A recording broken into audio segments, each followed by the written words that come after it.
in Seminovic.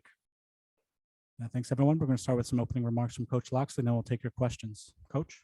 Sure. Thanks, Dustin. Number one, I can't even put in, to words of just how proud I am of this team. As I told the seniors before the game, we'll forever be indebted for those guys because they really have put this thing on a really solid foundation that I think shows the trajectory of what our program can be. We've come a long way as a program since 2019. It's been a lot of hard work, hasn't been easy, but these guys have really bought in to what winning football, what you have to do to have winning football. The culture, the way you have to work, the habits and behaviors you got to create. To send the seniors out with a significant bowl win, a winning season, it means the world to me. And to me, these guys, like I said, I will forever be indebted for the leadership that they've shown. This season was a huge step for our program, but I still believe, again, that the best is ahead. And what today shows, as you saw young players making plays for us, you saw our quarterback, again, continue to show the consistency. Our defense stepped up, but it really leads me to believe that the best is ahead for our program. And I'm looking forward to continuing to lead us as we take that next step. With that, I'll open it up to questions. Thanks, Coach. Please use the raise hand function, and we'll get to as many questions as we can. We'll start with Emily Giambalvo from the Washington Post.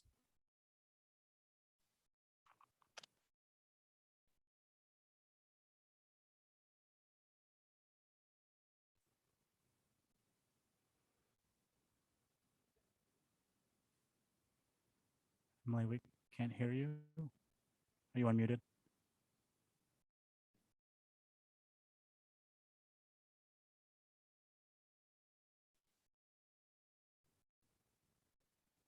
All right, maybe let's go to Alexander Dacey with the Diamondback, and we'll try to come back to you, Emily.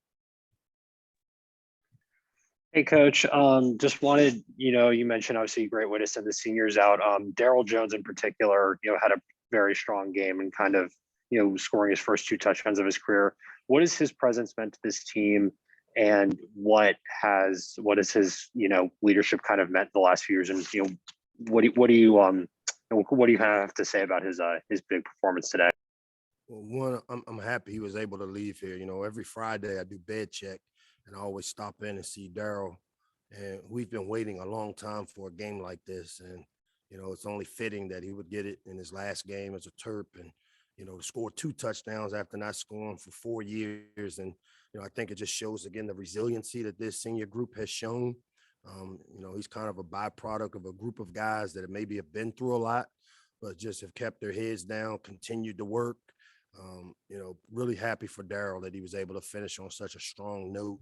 And I know he played a major role in getting this thing started. So proud of Daryl, proud of him. Again, kind of like the rest of the seniors that we're sending out of here, just have shown tremendous leadership through adversity, through tough times, kind of just kept their head down, chin up. And today we talked about just keep punching, and he made some plays. Next, we'll go to Dave Preston.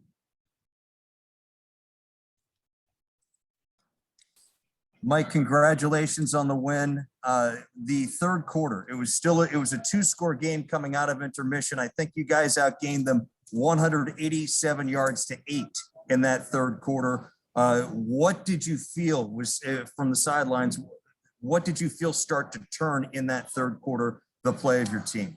I really think it started at the end of the first half. We only had 19 plays on offense, and, they had some drives where they used up the clock. I think their goal was to try to shrink the game and limit the opportunities we had. And so right before the half, we made the decision, even when we were backed up, was to try to steal some points since we knew we'd get the ball in the second half. And it really paid dividends to walk off the field with the field goal and then to get the second half, get the ball.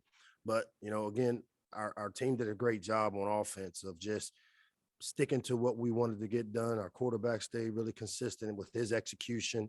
And, the guys up front gave him time to make the throws, and we also were able to run the ball. And I think that played a major part in it, warmed down a little bit. And Mike, it also took you guys, it took a while for you guys to get in gear on both sides of the ball, but you had those 2 big plays in the first half, the punt return for a touchdown, the 70-yard strike. How huge were those plays? You've talked early and often in the season about getting those explosive plays. You had one on special teams and one on offense in that first half. Yeah, and we talked in our pregame deal with meeting with the coaches how special teams during bowl games, special teams become really important. It's a way to possibly steal points, and we felt that Tarheeb has been really close, and we just haven't haven't held guys up enough to get it started. And today, we did a really good job when we talked about going back to the fundamentals. We did that with the special teams, and I think it paid off with the punt return.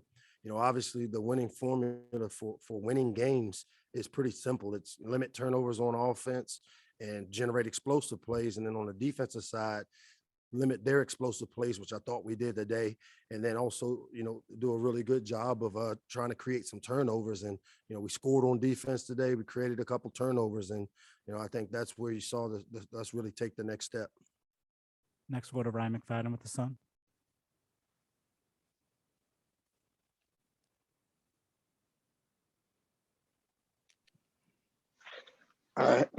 Hey, Coach, can you hear me? I can hear you, Ryan. Hey, Coach. First, congrats on the win. But my question for you is, we saw a lot of young guys get some action today, like Roman Hemby, CJ Dupree in the fourth quarter. So what did you see out those guys, and what was it like to get those guys some experience in the bowl game today? Yeah, I think you saw him way before the fourth quarter. Roman Hemby was back there returning kicks from the start. Antoine Littleton played in the first half. Devin King, CJ Dupree.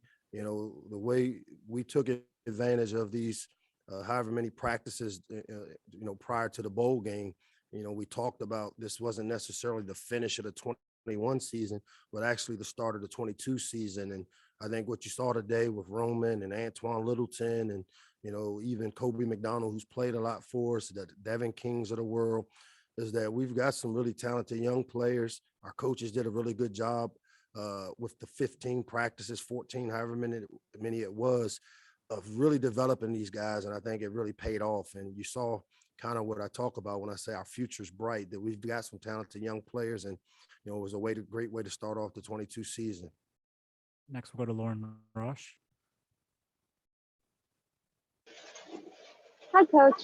You've had a lot of success as an assistant coach in your career, and now as a head coach. This was definitely one of your stronger seasons. And so for you in your career, what has this season meant for you, and what, going into 2022 with this momentum from this bowl game, what does that mean to you as a coach?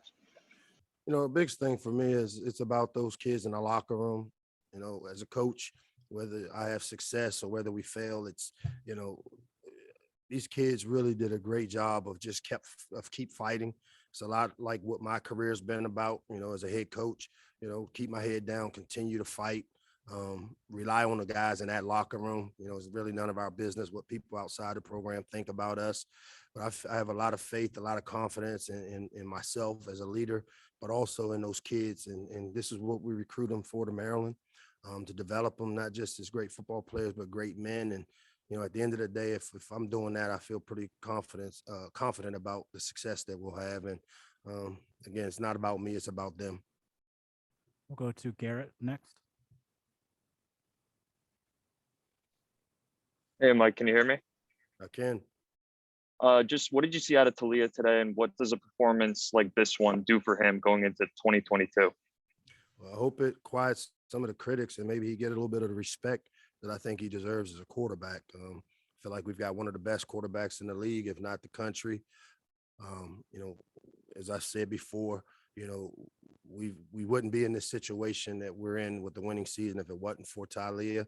Now, obviously, he's not the finished product, and I think you'll continue to see him get better, as with all aspects of our program.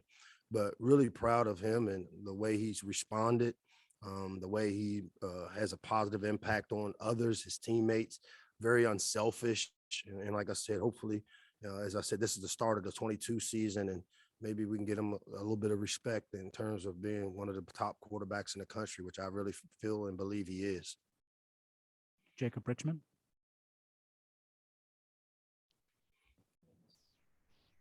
Hi, Coach. Thanks so much for giving us a couple minutes of your time. Kind of on the defense, they didn't know exactly what they'd be facing going into the game today. Just talk about how they adjusted and how they read to Virginia Tech. Yeah, Brian Williams did a really good job calling it today, and B. Stu did a great job of helping organize it. Um, we tried to keep it simple. It came down to our execution. We did a really good job of controlling the line of scrimmage, which I think is where it started. We did a good job on the back end with our eye control, gave up a couple of big plays where we were in position to make the play, but didn't make it. But to me, this is the way we got to play team defense. And, I thought they did a great job running to the ball, playing with energy. We tackled well for the most part, which is usually a concern when you come off such a long layoff. But, our defensive staff had them ready to go. They played with great energy, and I really liked the energy and effort that the defense played with. And when we struggled on offense early and had limited plays, they just kept pounding away. We have time for a couple more. We'll go to Bruce Posner next. Yeah, Coach, first of all, congratulations. I feel so good for you. All right, because this is really a marquee win. The whole nation's watching. The one thing about the Rutgers game and this game is all of a sudden you're coaching a disciplined team. No pass interference calls. Nobody jumped offside. D'Elia, no groundings. What happened in the past few weeks? Did that extra month really help this team out a lot of practice?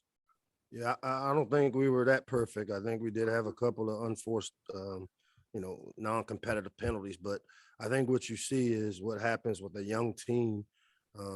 Those penalties disappear with experience. And, we've kind of made a decision that we're going to play a bunch of young players because it's not just about just this game and this season. It's about the trajectory of our program as a whole moving forward. And the only way you get better is by playing.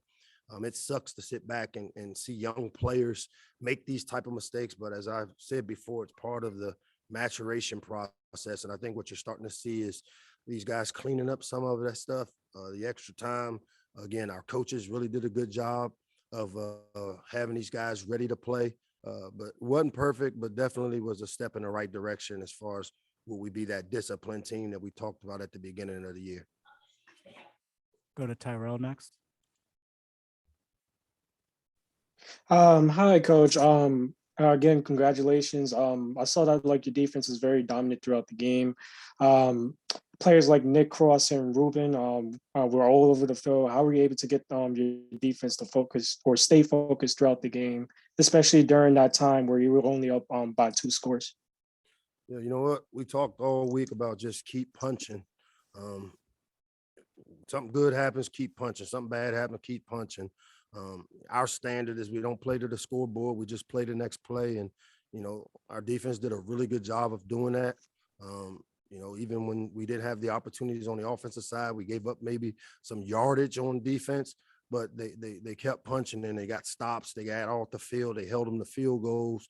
And to me, like I said, Brian Williams and Brian Stewart and that whole defensive staff really did a good job of putting our players in the best position to execute and to play the way we played today. And so, congrats to our defense and great job to the defensive staff. And our last one, we'll go to Michael Farah. Hi, Coach. 2-part question here for you. You mentioned your seniors. What's the biggest thing you're going to remember about this class? And for you, I meant to talk to this with some of the tech guys. Not a lot of people got to play some bowl games. You guys got to play in Yankee Stadium. What's that experience like for you and your staff to play in Yankee Stadium, being in New York? Yeah, to start, what does this senior class mean to me? I mean, as I've said, this was all about them. We had a winners take all game against Rutgers. The seniors did a tremendous job of leading the charge from us and leading from the front. They've had every opportunity, maybe with the way some of the games were played out near the end, to not to fold. They never did it, and they just kept coming to work and they kept pulling people along with them. And so to me, as I said, this group really, to me, is the one that will forever be indebted. They've been through a lot as a group. It's been well talked about. We know all about it, the things that they've had to endure, but what they've just shown is the resiliency. And to me, that's the Terp way. It's never going to be easy. They understand what hard is, and they kept pulling guys along with them.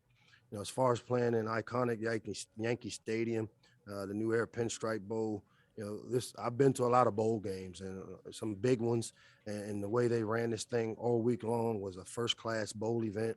Our players had a tremendous experience here, and the icing on the cake is playing in Yankee Stadium, where so many champions have played in, and again, thanks to the New Era Pinstripe Bowl people for putting one hell of a bowl on for our team, and it's something, like I said, sets the trajectory for where this program could be. All right, thank you, Coach. Thank you. We're going to have wide receiver Daryl Jones, defensive back Tarheeb Still joining us.